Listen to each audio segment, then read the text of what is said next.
저는 포도나무 교훈을 통하여 우리에게 뭘 말씀하시려고 하는 것입니까? 하나님은 농부시고 예수님은 포도나무시고 우리 성도는 그 가지에 붙어 있는 존재인데, 예수님을 믿게 되는 그 순간부터 나타나는 가장 큰 변화가 뭡니까? 예수 믿기 전에 가치관이 자꾸 바뀐다는 겁니다. 왜? 접붙임을 당했기 때문에. 그 중에 대표적인 예로 드러나는 것이 있다고 한다면, 내중심적으로 사는 주권의식이 하나님 중심적인 하나님의 신앙의식으로 이동하게 된다는 겁니다.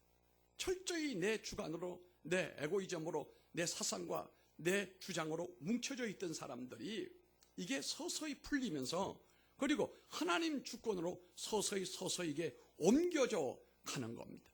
그리고 믿음이 좋은 분들을 보면 철저히 하나님 주권으로 사는 거예요. 주님이 주신 것으로 내가 살고 누리고, 주님 인도하심을 내가 발걸음을 옮기고, 주님의 그 뜻 가운데 내가 있음을 내가 안다. 돌이켜보니 모든 과거가 내가 발버둥을 친다고 해서 내 원대로 된 것이 아니고 아버지의 원대로 된 것 같다. 이게 주권의식이라고 하는 겁니다. 그래서 차라리 이제는 내가 믿음의 철이 들었으니 하나님이 원하시는 방법으로, 하나님이 원하시는 그 내용으로 아예 처음부터 그 주님이 원하시는 길로 가는 것이 하나님 주권의식이고, 장로교를 만들었던 칼빈 선생이 주창했던 하나님의 주권의식이다, 이런 얘기가 되겠습니다. 그래서 예전에는 내가 왕이었고 내가 결정하고 내가 마음대로 내 인생을 살아갔지만, 감정도 내 마음대로 표현하고 내 의식에 따라서 움직였는데, 예수님에게 접붙임을 당하고 난 다음부터는 이상하리만큼 이런 의식이 점점 사라지게 되고, 나도 모르게 어렴풋이 주님의 영광을 드러내기 위해서 내가 뭔가 주님으로부터 영향을 받고 있다는 것을 의식하게 되어지게 된다는 사실입니다. 뭔가 내 뒤에서 나를 마치 농부처럼 나를 돕고 나를 키우는 분이 있는 손길을 의식하게 된다는 사실입니다. 이 예수님과 접붙임 되고 난 다음에 하나님께서 나를 사랑하시고 하나님의 영향력이 내 안으로 서서히 들어온다는 것을, 이것을 지울 수가 없는 겁니다.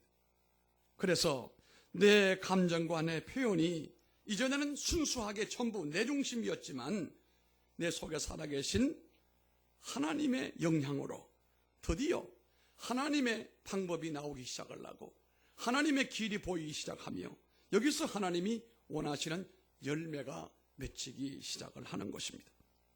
내가 하나님으로부터 강한 영향을 받을 때에 내 속에서 하나님의 열매를 맺지 못하게 하는 저항 세력이, 내 주관적인 인간적인 이 에고이즘이 저항을 하게 될 수도 있지만, 하나님의 성령께서 그것마저도 억압해버리시고 눌러주시고 내가 살아나지 못하게 만드시고, 농부이신 하나님의 손길에 의해서 주 예수 그리스도의 강력한 인격과 그분의 감동된 역사가 내 삶을 변화시키고 내가 하나님의 모습으로 자라나게 된다는 사실입니다.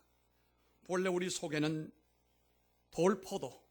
돌포도를 맺으려고 하는 강력한 의식이 우리 안에 있었습니다. 그런데 접붙임이 되고 난 다음부터는 이 강력한 열매를 작게 만들고 못난이로 만드는 이 열매를, 이것이 맺지 못하도록 역사가 일어나는 것입니다. 성령의 역사요, 말씀의 역사입니다. 하나님의 주권입니다. 하나님의 주권에 내가 모든 것을 맡겨버려서 하나님의 역사가 내 안에 그렇게 작동되어지게 될 때에 내게서부터 좋은 포도로 열매가 맺히기 시작을 하는 것입니다. 들포도나무는 옛날의 얘기가 되는 것입니다.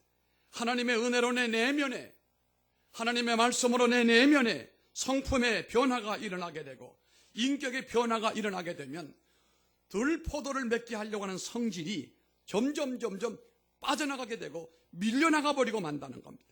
하나님이 열매를 맺을 수 있는 그 에너지가 자꾸 역동적으로 역사함으로써 내게도 이제 하나님의 작품이 하나둘 보이기 시작을 하면서 열매 맺는 삶으로 가게 된다는 사실입니다. 이제 우리는 자신들의 성품을 잘 살펴보시면서 아직도 이 들포도를 맺게 하려고 하는 그런 성품들이 내 안에 역사하고 있는지, 하나님의 열매를 맺으려고 하는 하나님의 그 성품이 내 안에 꿈틀고 오르고 있는지 살펴야 합니다. 거짓과 분열과 혈기와 파당과 불순종과 악함 이런 것들은 돌포도 열매를 맺게 하는 성질이지만 겸손과 사랑과 희생과 용기와 기쁨과 또한 비전과 용서와 배려와 헌신과 충성 등은 하나님의 기가 막힌 포도 열매를 맺게 하는 하나님의 성품들인 것입니다. 첫째는 주님의 성품을 담는 인격은 어떻게 만들어지는 것일까? 첫째는 예수 그리스도와 개인적인 확실한 관계가 있어야 됩니다. 접붙임이 있어야 됩니다. 오늘 본문의 5절 말씀에도 내 안에 거하라. 나도 너희 안에 거하리라.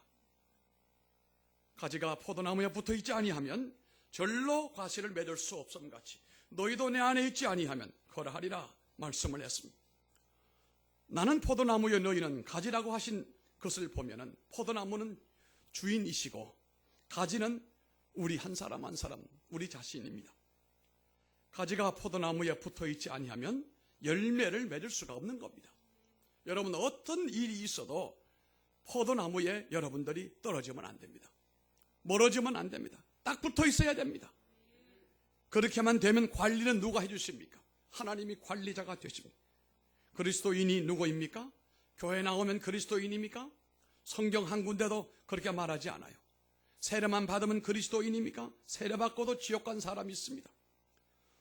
부모 대대로 예수 믿고 예수 믿는 가정에 태어난 모태신앙이면 그 사람이 그리스도인입니까? 성경은 그렇게 말한 적이 없습니다. 그리스도인이라고 하는 것은 그리스도에게 붙어 있는 사람이다. 그리스도에게 붙어 있는 사람이 그리스도인이다. 여러분은 참으로 그리스도에게 속하고 계십니까? 그리스도가 정말 내 안에 계십니까? 그렇다면 여러분이 그리스도인입니다. 성도는 예수님에게 늘 붙어 있어야 그 진액의 아름다운 보물을 그 영향을 계속해서 받아들임으로써 내가 변합니다. 발전하게 됩니다. 성장하게 됩니다. 그리스도의 풍성한 장성한 분량에 도달하게 된다는 겁니다. 주의 성품을 담는 인격이 완성되기 위해서 끊임없이 주님과 함께 있어야 됩니다. 뿐만 아니라 두 번째는 깨끗한 마음을 가져야 됩니다. 이것이 오늘 본문의 2절입니다. 물은 내게 있어 과실을 맺지 아니하는 가지는 아버지께서 이를 어떻게 해요? 제하여 제해버리시고 무릇 과실을 맺는 가지는 더 과실을 맺게 하려 하여 깨끗하게 하시느니라. 포도나무 가지가 열매를 맺지 못하는 가장 큰 장애물은 병해충입니다. 병해충입니다. 병균의 오염이 되면 아무런 열매를 맺을 수가 없습니다. 병에는 두 종류가 있어요. 병충이 있고 병균이 있습니다. 그래서 약을 쓸 때도 농약을 쓸 때도 균약이 있고 충약이 있다는 겁니다.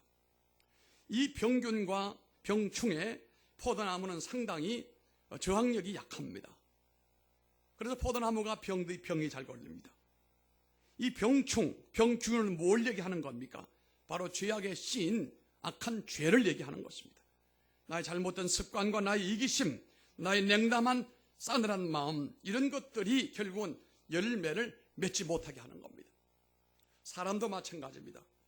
결혼하고 난 다음에 임신을 못하는 사람 가운데는 상당 부분이 오늘날 원인이 뭐냐고 하면은 체온이 저체온이란 말이에요. 냉동식품을 많이 먹고 다이어트를 심하게 한 나머지 이 체온이 이전보다 점점 떨어지고 있다는 거예요. 몸이 뜨거울 경우에는 임신도 잘 되지만 몸이 차가울 경우에는 임신 또한 확률이 점점 떨어진다는 그런 의학적인 얘기가 뒷받침을 해주고 있는 겁니다. 여러분이 몸이 평상시보다 0.5도만 높아도 감기에 걸릴 확률은 절반 이상 줄어들게 된다는 겁니다. 우리 몸도 육신도 이 피지컬한 상태도 몸이 뜨거워졌을 때 병균을 이겨내는 것처럼 우리 영혼 심령도 하나님의 은혜로 뜨거워지게 되면 죄를 이기고 사탄을 이길 수 있는 체질이 이루어지게 된다는 겁니다. 요즘에 가장 의학 종사하시는 분들이 중요하게 생각하는 것이 면역체계라고 하는 겁니다. 사람 몸에는 거미줄같이 외부로부터 병충과 병균으로 바이러스로부터 나를 지키기 위해서 그물망처럼 이런 방음막이 쳐져 있는데 이것이 약하게 되면은 뚫리게 되어졌을 때 암도 생기고 각가지 바이러스가 침입해서 병이 온다는 그런 얘기 아니겠습니까? 이 면역 체계가 약해지는 데는 여러 가지 원인이 있는데 인스턴트 식품이 그런 것이고 밤낮이 바뀐 것이 그런 것이고 여러 가지 원인을 얘기를 해요. 문제는 우리 하나님의 사람들이 이 죄악으로부터 어떻게 깨끗해질 수가 있는가? 어떻게 죄를 떨쳐버리고 주와 함께 거룩함으로 살 수 있는가? 이게 우리 그리스도인들의 수준이거든요. 정말 높은 수준의 그리스도인이라고 하는 건 더욱 거룩함이에요. 더욱 거룩해져 있는. 같은 그리스도인이지만 아직도 저 밑에 있는 분들은 거룩함도 있지만 속된 것도 많아요. 이 세상은 속과 거룩이 경계선이 불분명하지만 은혜 입은 사람은 내 속된 것을 좋아하지 않아요. 베드로가 기도하는 가운데 하늘에서 보재기가 내려오지 않았습니까? 못 먹을 음식이었어요. 이방인이 먹는 음식이 속된 겁니다. 베드로가 못 먹는다고 그랬습니다. 그것만으로는 올바른 결정이라고 볼 수가 있어요. 그러나 그것에 대한 영적인 의미가 이방인들에게 복음을 전하라고 하는 것이기 때문에 본인이 그것을 넘어섰습니다마는 거룩함이라고 하는 성과 세상에 속된 것에 대한 속이라고 하는 것은 거룩함과 속된 속이 오늘날은 뚜렷한 경계선이 보이지 않기 때문에 우리 그리스도인들이 넘어지기 쉬워요. 그러나 하나님의 영이 우리 안에 꿈틀거리고 하나님의 말씀이 우리 안에 있는 사람은 내가 어떤 분별력을 해서 이건 속된 것이다, 악한 것이다 라고 분별할 수도 있지만 내 안에 하나님의 영이 나로 하여금 이것은 속된 것이기 때문에 따르지 말라, 가까이 하지 말라. 주님의 영이 나를 지켜주시고 나를 경계케 하시는 것을 믿으시기를 바랍니다. 무엇보다 중요한 것은 오늘 본문의 3절에도 말씀하고 있는 것처럼 너희는 내가 이뤄준 말로 이미 깨끗하였으니 라고 하는 말씀대로 우리가 깨끗하여 열매를 맺을 수 있는 방법은 예수님의 보혈로 정결케 되는 겁니다. 그래서 오늘도 우리가 찬송을 복음의 보혈의 찬송을 자꾸 불렀는데요. 여러분 살아가시면서 믿음 생활하면서 보혈 찬송 많이 부르세요. 나도 모르는 사이에 붙어있는 것들이 많아요. 악한 것이 많고 더러운 것이 있기 때문에 이거 떨쳐버려야 되는 것입니다. 그래야 여러분의 열매가 잘 여물어 간다는 겁니다. 세 번째는 주님과 더욱 밀접한 교제가 이루어져야 됩니다. 그것이 4절의 말씀입니다. 4절의 말씀입니다. 주님께서 교제하는 방법으로 말씀과 기도 두 가지 원칙을 우리들에게 제시를 하셨지 않습니까? 여러분은 말씀과 기도로 주님과 더 깊어져가는 이런 기간이 꼭 되기를 주 이름으로 축복을 합니다. 이번 한 주간 새벽 기도에도 그렇게 되기를 주님 이름으로 축복합니다. 뿐만 아니라 우리가 돌이켜보면 주님을 사랑해야 되는 것입니다. 네 번째, 주님을 사랑한다는 것이 바로 주님의 성품을 닮아가는 사람이거든요. 9절의 말씀입니다. 아버지께서 나를 사랑하신 것 같이 나도 너희를 사랑하셨으니 나의 사랑 안에 거하라 말씀합니다. 열매는 사랑하는 사람에게 맺히는 겁니다. 마치 사랑하는 사람이 함께 있으면 새로운 생명이 잉태되는 것처럼 내가 주님과의 깊은 사랑 속에 거하면 주께서 원하시는 열매가요 맺히게 되는 겁니다. 그것이 하나님의 기프트예요. 선물이에요. 주님과 깊은 사랑의 관계를 누릴수록 주님이 원하시는 열매가 내 안에 맺히게 된다는 겁니다. 주님을 좀 더 사랑하기를 바랍니다. 주님과 함께하는 시간을 그리워하기를 바랍니다. 주님은 이 시간도 주님과 깊이 있는 사랑을, 관계를 위하여 어떻게 해야 할지를 우리 마음에 감동을 주시길 바랍니다. 우리가 금식하며 기도하며 또 봉사와 헌신을 통하여 주님의 성품에 닮아가는 훈련을 하다 보면 성령께서 우리에게 크고도 놀라운 역사를 이루어 주실 줄로 믿습니다. 무엇보다 중요한 것은 열매를 맺으려면 열매를 맺을 수 있는 성품이 개발되어야 된다는 거예요. 오늘 두 번째는요, 열매를 맺으면 어떤 결과가 오는가? 열매 맺으면 어떤 결과가 오는가? 첫째는 하나님께 영광이 돌려지게 된다고 8절에 말씀하고 있습니다. 좋은 열매, 풍성한 열매는 그 나무가 좋다는 것을 의미하는 거잖아요. 그 나무를 가꾸신 분에 대한 위대함을 칭찬하는 것 아닙니까? 내 인격과 성품이 변하는 것을 보고 아름다운 열매를 맺고 사는 것을 내 주변 사람들이 볼 때에 나를 칭찬하기보다는 나를 만드신 하나님을 칭찬하는 것 아니겠습니까? 그래서 하나님께 영광이 돌려지게 된다는 겁니다. 내가 열매를 맺으면 두 번째는 참 그리스도의 제자임을 인정받게 되는 것입니다. 내 제자가 되리라. 8절의 말씀입니다. 그리스도인이란 명칭은 내가 만든 건 아니잖아요. 세상 사람들이 붙여준 이름입니다. 불신자들이 우리에게 준 이름이에요. 안디옥 사람들이 그렇게 특별하게 살아갔던 모습 가운데서 주님을 사랑하는 흔적을 그들이 보았습니다. 그리스도가 삶을 지배하며 사는 사람인 것을 알았습니다. 그리스도를 위해 일하고 그리스도를 위해 삶을 던지는 것을 보았습니다. 그래서 저들을 그리스도인이라 크리스천이다 이런 이름을 붙여준 거거든요. 우리는 그리스도인의 사람답게, 그리스도인의 자녀답게, 그리스도인의 제자답게 열매 맺는 삶을 살아가므로 예수님의 제자임을 우리 주변의 많은 사람들에게 보여줄 수 있기를 바랍니다. 세 번째는 감격된 기쁨이 충만해지게 됩니다. 이것이 11절의 말씀입니다. 기쁨이 고갈되는 세상에 살면서 우리들의 얼굴은 대체로 보면은 여러분 지나가다 사람 얼굴을 잘 보십시오. 모두가 다 긴장되어 있어요. 긴장되어 있습니다. 미국도 마찬가지입니다. 얼굴이 핏기가 없고. 그러나 기쁨의 비밀을 알고 있는 사람은 그 얼굴에서 기쁨이 넘쳐나게 되어 있습니다. 즐거움의 모습이 나타난다는 겁니다. 기쁨과 활력, 감격과 매력이 넘치는 싱싱한 그 얼굴은 바로 우리가 열매를 맺고 있는 사람에게서 나타나는 아름다운 외적인 표현이에요. 따라합시다. 싱싱하게 살리라. 그 모습이 얼굴에 드러나게 되기를 바랍니다. 얼굴 찡그리지 마시고 얼굴을 차갑게 하지 말고 환하게 펴서. 그래서 중국에서는요, 명나라 때 인재를 쓸 때는 4가지를 본대요. 혹시 뭔지 아시나요? 사람 겉모습을 본대잖아요. 얼굴을 본대죠. 얼굴을 딱 봤을 때 이 사람이 나라를 위해 큰일 할 수 있는 사람인지 없는지 쉽게 말하면 관상을 보는 거예요. 얼굴을 보면. 대체 얼굴을 보게 되면 이 사람이 지금 좋은 일을 하고 있는지 안 좋은 일을 하고 있는지 곧 좋은 일이 생길 건지 안 생길 건지 대충 알잖아요. 뭐 점쟁이만 알아요. 그 다음 두 번째는 글 쓰는 것을 보면 안 돼. 글 쓰는 글씨가 반듯하고 글씨를 잘 쓰면 사람이 마음판이 반듯하다. 그 다음 세 번째 말하는 것을 보면 안 돼요. 말하는 것을 들어보면 날카롭지 않고 덕스럽고 거기에 인격이 있고 아름다움이 있고 글 쓰는 것을 보면 글토를 걸 볼 수 있대요. 화는 서판이라고 했던가요? 그래가지고 그 옛날에 그 4가지만 가지고 봐도 대충 맞아 떨어진다는 거예요. 내가 볼 때는 그런 모습일 수 있으면 그리스도인, 은혜 받은 그리스도인, 열매 맺고 있는 그리스도인이면 내가 볼 땐 열매를 맺고 있는 중에 있다.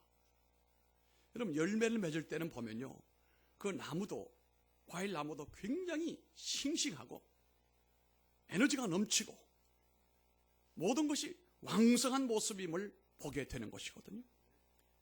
그 사람이 살고 있는 집안도 마찬가지입니다. 집이 일어나게 되는 겁니다. 집안이 일어나게 돼. 여러분 집안이 복이 되기를 바랍니다. 아이들이 하는 일들 잘 되기를 바라고 기업도 잘 되기를 바라고. 그것이 성경에 뭐라고 그래? 들어가나 나가나 복을 받는다고 하잖아요. 들려오는 소문이 좋은 소문이 자녀들에게 가족들에게 좋은 소식이 들려오는 이게 되는 거예요. 지금 이게 뭐가 맺고 있다는 겁니까? 열매가 지금 맺고 있다 이런 얘기가 아니겠습니까? 열매를 맺게 되면 여러 가지 결과가 옵니다만은 마지막으로는 하나님의 역사가 날마다 일어납니다. 이게 오늘 본문의 뒤에 나오는 16절의 말씀입니다. 너희가 나를 택한 것이 아니요 내가 너희를 택하여 세웠나니 이는 너희로 가서 과실을 맺게 하고 또 너희 과실이 항상 있게 하여 내 이름으로 아버지께 무엇을 구하든지 다 받게 하려 함이니라. 아멘. 열매를 맺고 인격과 삶이 변하는 사람의 기도는 하나님의 역사가 강하게 일어난다는 거예요. 열매 맺는 사람들을 통해서 하나님은 일하신다 이거예요.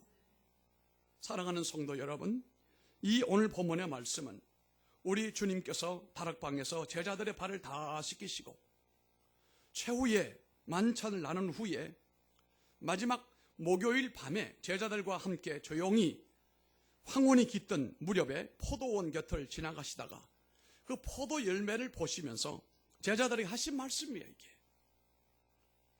주님으로 인하여 맺는 열매는 풍요와 생명의 상징으로 지상의 번영의 산물임과 동시에 하늘에 계신 아버지의 은총의 표시인데 이것이 여러분의 믿음에 풍성케 되기를 주님 이름으로 축원합니다.